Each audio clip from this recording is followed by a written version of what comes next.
Welcome to the Mama Shoshana channel. I am Shoshana Mizell, and I'm really happy you're here today.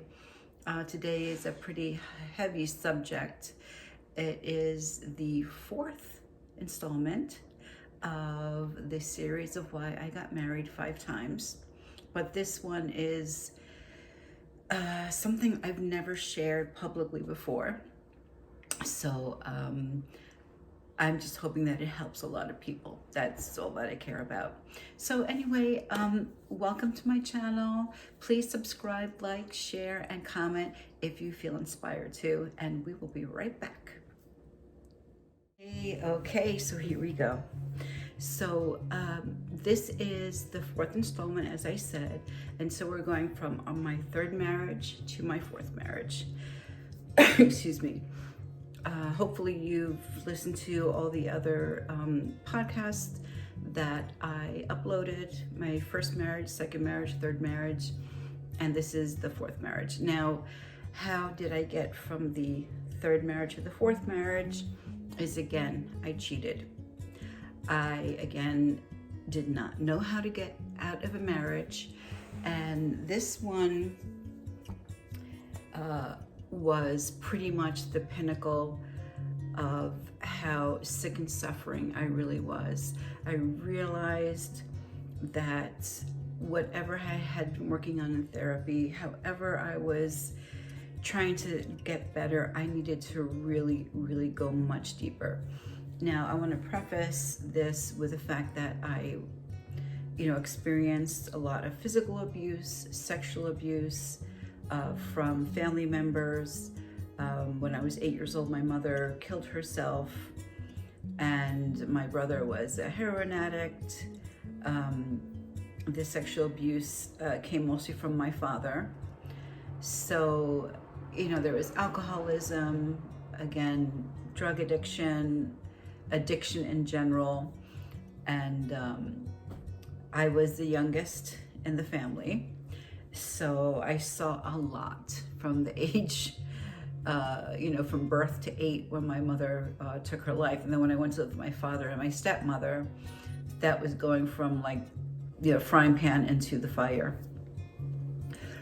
And so with all the experiences that I had as a child that were literally incestuous, that you're incestuous as far as, having a parent be so into your information, as far as your emotions, getting deep into wanting to know everything about you and your dreams, and just there was there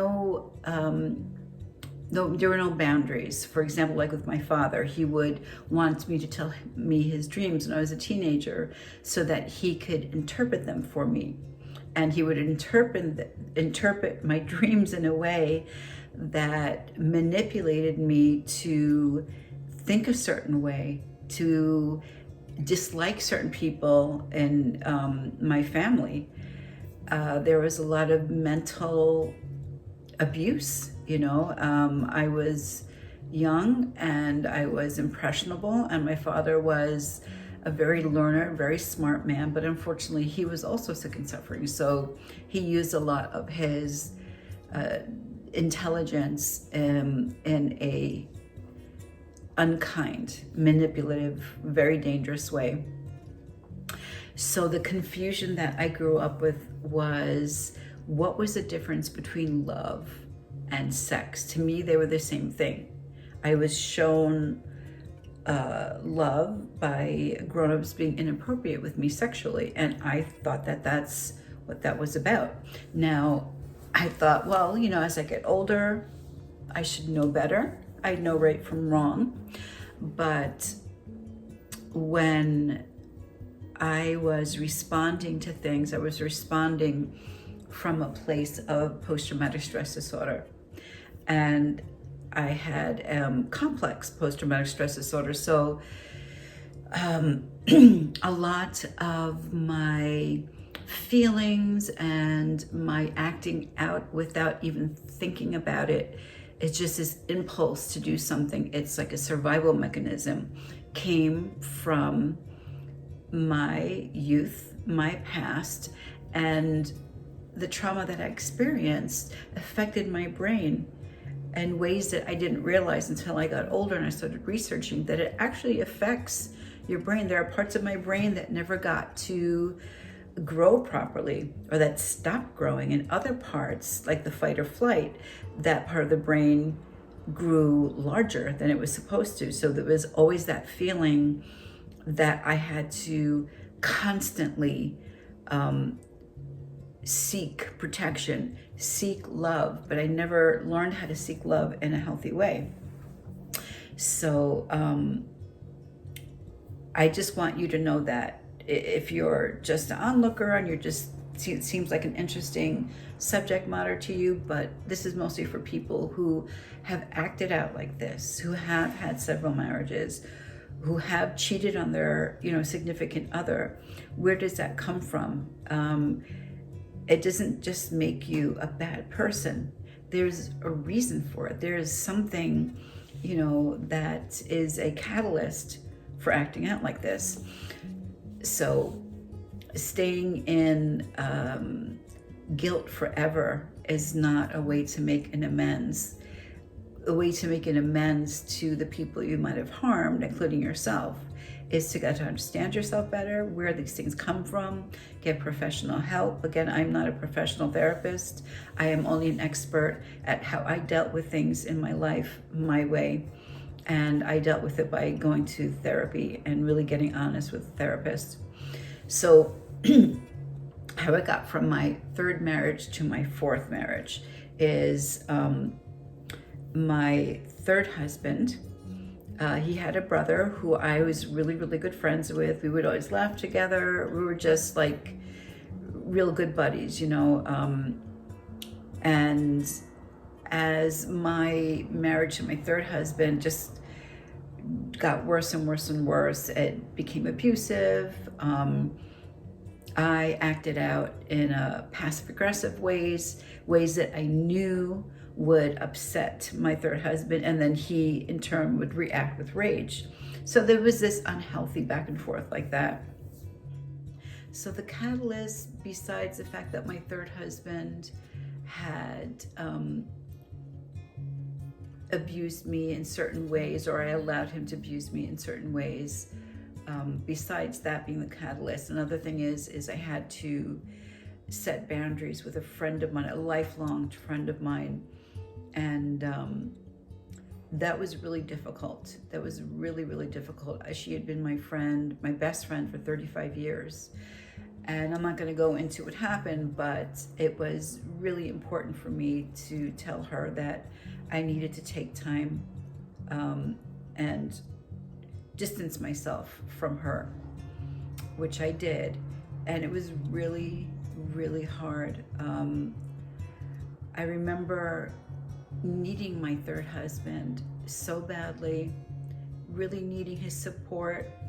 And I don't know if you find this to be true, but sometimes when, not just me, but maybe other people, maybe you can relate to this, is like when there's a great loss, sometimes that increases the desire, the sexual desire, because sexuality is can be a very life-affirming feeling, especially if you're going to be intimate with someone you care for, someone you're committed to. And I remember wanting to have more intimacy with my third husband. I wanted a little bit more compassion from him. I wanted, to him to maybe hear me, listen to me. I needed to talk to him. And for some reason that just was not happening. It's not something that he wanted to give me. We were also fighting a lot at this point. We were going to marriage counseling, but we were fighting a lot. And it's funny because we had one big fight, and it was usually over my autonomy with my relationship with our small son, our small child. And the fact that you would say to my third husband, this is my relationship with my son. I'm going to teach him math the way I feel is appropriate for him and I, and you do what you want to do. Or I'm going to talk to him about, the way I disciplined my son was to talk to him, to explain why things, are not okay to do. So we got into a big fight, like I said, and my third husband said that he had enough. He was going to move out. He was in the midst of finding an apartment. So that was that. As far as I knew, this was going to be over. And he had threatened to do that many, many times and never went through with it. But so at this time when I had to set boundaries and, kind of pause my relationship with my very best friend in the world, my brother-in-law was also going through a lot. He had to quit a job that he was at for a long time because there were situations there where the boss was actually becoming violent, not just to him, but to other workers. And he just couldn't take it anymore. So we both were in a real emotional state. We were both feeling depressed, and, it was intense. So so I had a lot of free time in my hands. He now had a lot of free time on his hands. So, and I felt that he was, depressed. He needed support.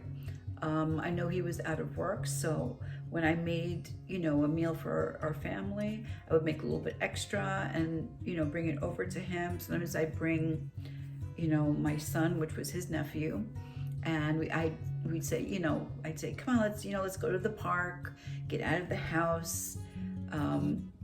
And during this period of time, we were giving each other a lot of support. We were having a lot of fun because now I actually had somebody to keep me company while I took my son to the park. And it was really cool because this was my son's uncle, it was family. And I just wasn't getting that from my husband. As time went on, I was starting to get feelings more than just friendship for my brother-in-law. And, I would talk to my therapist about it. It was kind of scaring me, and I was talking to my sponsor about it. And my sponsor in AA, she said, just stay away from him. And I said, it's the right thing to do. I'm feeling very emotional and very vulnerable, and so is he. There was no victims here. So my husband kept on asking me to, help my brother-in-law out with things. And I wasn't capable of saying, no, I'm not. I certainly didn't want to say, no, I can't, because I'm starting to have feelings for your brother. So I just pushed the warnings aside in denial, and I would continue to see my brother-in-law.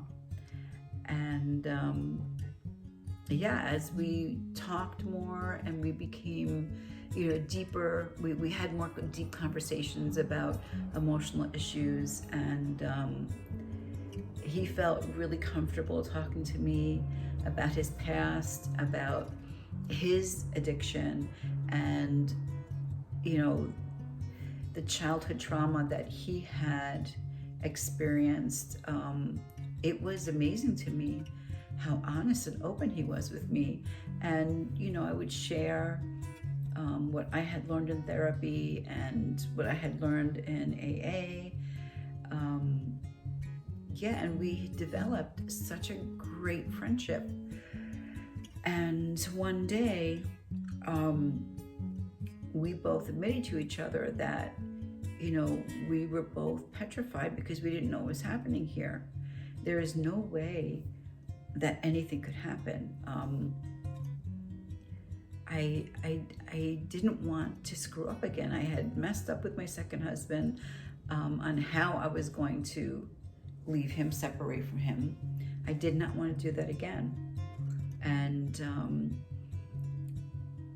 there was one point where I gave my brother-in-law a hug, and the hug wound up becoming a kiss.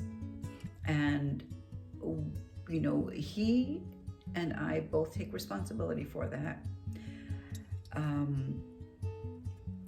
And so I cheated on my third husband with his brother, with my brother-in-law. Now, although my brother-in-law obviously was not my blood relative, there was still such a, you know, it was a type of incest. I was repeating what had been done to me. I was repeating what I had seen between like some of my family members, that even as a child I was like, wait a second, that seems like something a mommy and daddy would do, not a brother and sister. You know, when it came to my older sister and brother, there is such a crazy, insane, sick and suffering web of such inappropriate boundaries in both my family, my mother's side and my father's side. So this is something that I was surrounded by. And, you know, eventually my third husband did kind of find out. He wasn't really sure if there's anything physical going on, but I had told him that I was going to my friend's house, which I was, but I wanted to stop by my brother-in-law's house to say hi. And my third husband got into the car with our child and followed me. Actually got to his brother's house before I did. And that was, you know, a horrible, painful way for him to find out. It was just, you know, terrible. And I remember when I met him back at home, my third husband, he started crying hysterically. I had never seen him cry like that before. You know, my experience with him, my third husband, was that he was always really cruel, that he was always controlling and just totally disregarding and disrespecting me and cursing at me, and just a very mean person. And to see him that hurt and that vulnerable, I just felt really horrible. And as time went on, I tried to figure out, you know, why I had went to such an extreme. And you know, why I could not just end something without it having to be a kind of death. Being in the thick of it in the moment, there's no way I could have figured it out. But as time went on, I was able to, and it was that feeling like the only way the pain can end is to kill it. And that's what my mother did.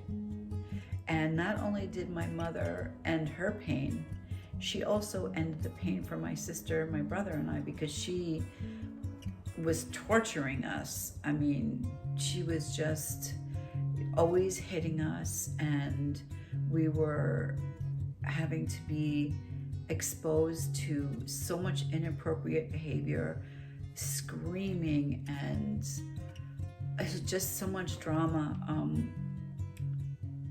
And I, you know, it's unbelievable how you can be so intelligent, or I could have been so intelligent, you know, in so many other ways, but being so emotionally unintelligent. And I'm not saying that to put myself down. Emotional intelligence takes time, especially if you're coming from a really unhealthy place and you're trying to get healthy.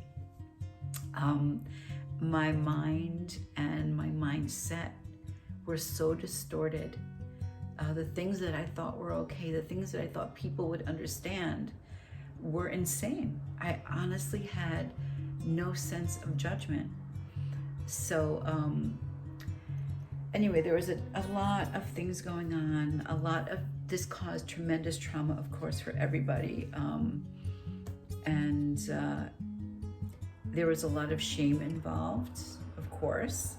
But I loved, it sounds weird to say, but I really loved my brother-in-law. I got divorced from my third husband. And after about a year or two, I think it was 2 years, my ex-brother-in-law, who now, became my boyfriend, we wound up getting married. And actually, I'm the one that pressured him to marry. He always thought that that marriage, the institution of marriage, was always like, the promise to a relationship failing. And I pressured him. I said, we should get married, because what if something happens? We were not going to be able to make medical decisions for each other. I had this intense, obsessive need to be married to somebody, to feel like, if I'm married, then it'll give this relationship legitimacy. People will stop judging that, oh, how could you have done that? How could you have, had an affair with your brother-in-law? And how could he have had an affair with his sister-in-law? That making it legal would be like, well, okay, all is forgiven. Obviously, this is an unusual situation. It's pretty, messed up what you did, but obviously, you must love each other so much, and here you are committed to each other. And so at this point, this was the height, the absolute pinnacle of my dysfunction, my emotional sickness, my PTSD. But anyway, we did wind up getting married, and part of me, I think, wanting to marry him was because I felt that something might change. What started happening was our relationship, which was phenomenal, which was amazing, started changing. And that's because, so now my fourth husband was dealing with untreated addiction, and he was starting to abuse painkillers, and he had legitimate pain. But when you're an addict alcoholic, you can't just take a painkiller and then be out of pain for a while and just that's it. The Vicodin is what he was abusing, and it's very, very addictive. And I just because of that, there was money coming out of our checking account together.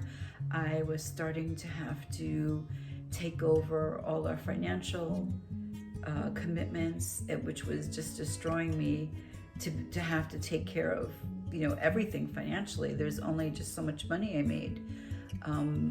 Because of that, I had to go into bankruptcy because I couldn't pay certain bills. I couldn't pay credit card bills.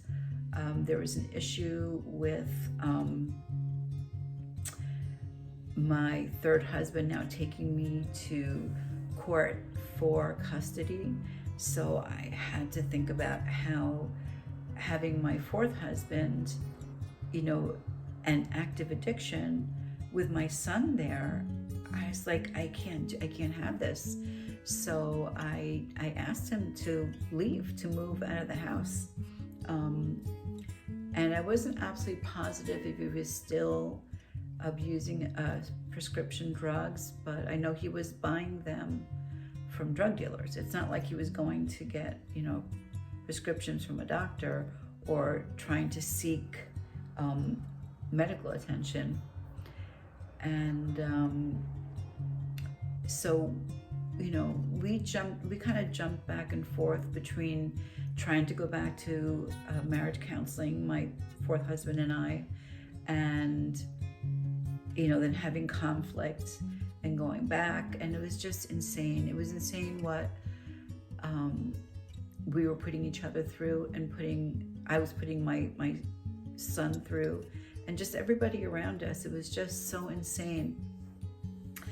And while we were going through some of this stuff, I had another really, really bad case of anxiety, and it was really bad. I felt like I was going to go crazy. I had panic attacks, and wound up going to the hospital. They gave me a little something for the anxiety, and I found a psychiatrist, and I went to him, and he finally in 2012, I got diagnosed with PTSD.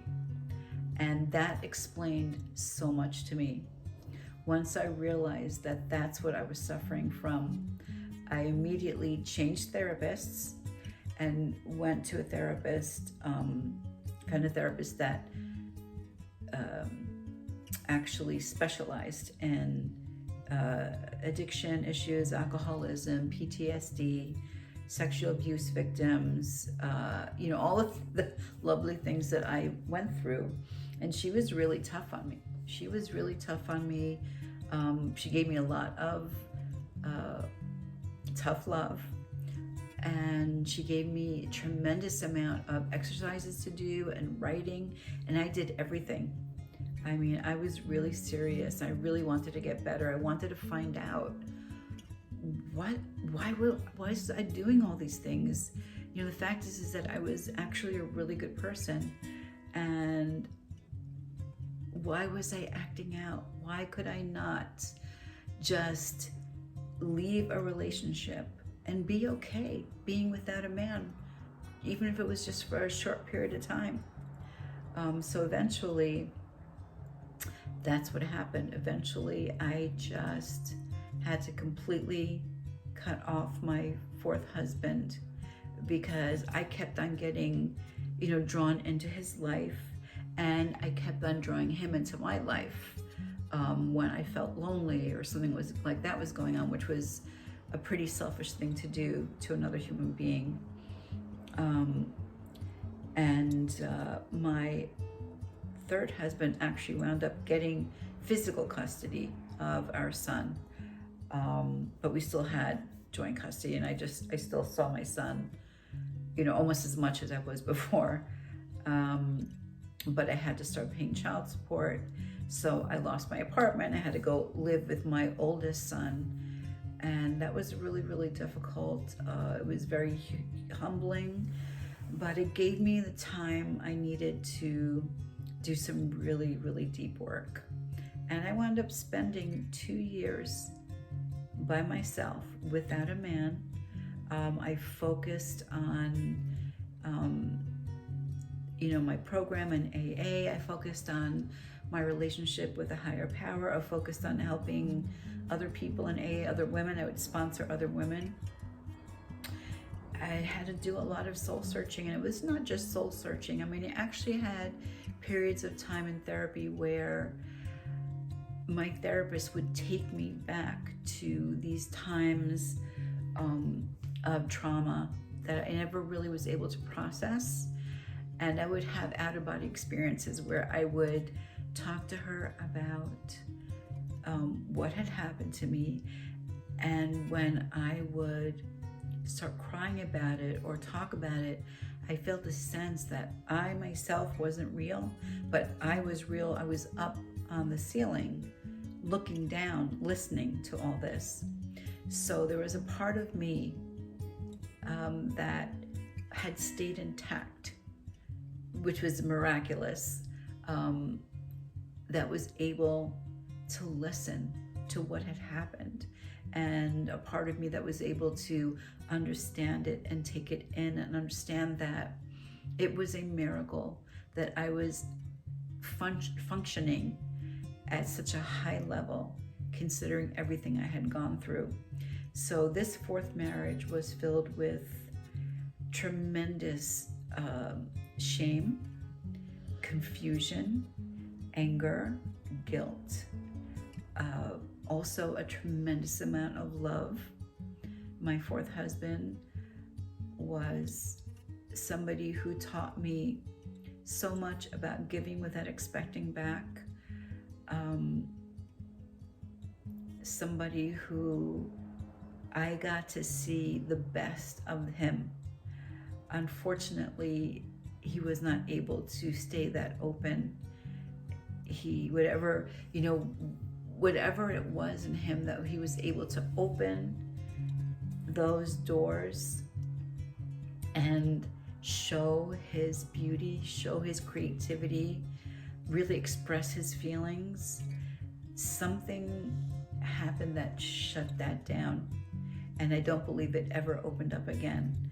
Something very painful that he just was not able to get over, and it's really sad. The one part of the growth between me and my fourth husband was I did not cheat on him. We got divorced. It was amicable, and that was it. Like I said, I didn't have a relationship with any other man for 2 years, and I certainly didn't while I was still legally married to him. I did things differently. I was getting healthier. This is an extreme situation, and if you have experienced anything like this, anything extreme like this, anything that was shocking or very looked down on by society, you can get better from it. It takes a lot of work. It takes a lot of honesty. It takes a lot of humility. It takes courage.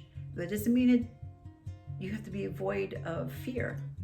It takes a lot of courage, being fearful, but wanting to get better and telling the truth. Surrounding yourself with loving friends, people who understand, and getting really honest with a professional so that they know how they can help you.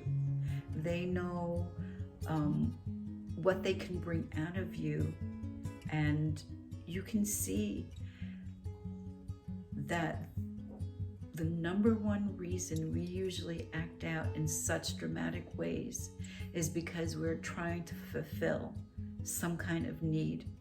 And if we come from a background of trauma and abuse, we're not always going to be able to fulfill those needs in a healthy way because we don't know any better.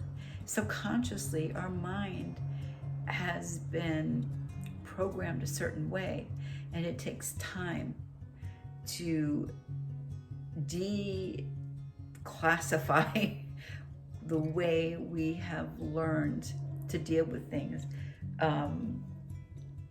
We need to be rewired, and that's what happened to me. So I don't regret being this honest on a very, universal social media platform. What's most important to me is that you're not alone. Even if you haven't done anything like this yet, and you feel like you might be approaching doing something that's inappropriate, it's okay. Maybe this will be a way that you can step back from that and ask yourself, what is it that you really want? What is it that you need to fulfill inside yourself? Just take today and just be still. Sit with those uncomfortable feelings. Journal, write, do sports, exercise, look for an affordable therapist, whatever you need to do. You can always write here, and you can always message me, confidentially. If you feel like you want somebody to talk to about it, or you want maybe some direction on a really great, therapist, I can definitely suggest that as well.